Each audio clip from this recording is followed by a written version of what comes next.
হজম ক্ষমতার বাইরে সব কিছুই বিপজ্জনক। মানুষ হজম ক্ষমতার বাইরে গিয়ে কিছু পেলে তা বদ হজমে নষ্ট করে দেয়।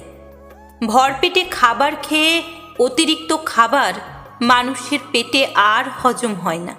ঠিক ভালোবাসা এবং আদরের ক্ষেত্রেও তাই। মানুষ যতটুকু ভালোবাসা কিংবা আদরের প্রাপ্য কিংবা যতটুকু সে হজম করার ক্ষমতা রাখে, ঠিক ততটুকুই তাকে দিতে হয়। যার হজম করার ক্ষমতা নেই সে নির্ঘাত নষ্ট করবেই। শুধু সম্পর্ক নয়, মনটাকেই বিষিয়ে তুলবে একটা সময় পর। কাউকে ভালোবাসতে গিয়ে যার কাছে ভালোবাসা এবং আদর কামনা করি, মূলত তার কাছ থেকে ততটুকুই আশা করা যায় যতটুকু সে নিতে পারে, গ্রহণ করতে পারে।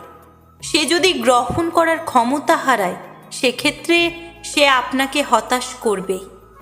অতিরিক্ত সব কিছুই মানুষ বদ হজমে নষ্ট করে দেয়। আপনি যদি পরিমাণে বেশি দিতে যান, সে এমন কিছু করবে যা আপনার মনটাকে বিষিয়ে তুলবে।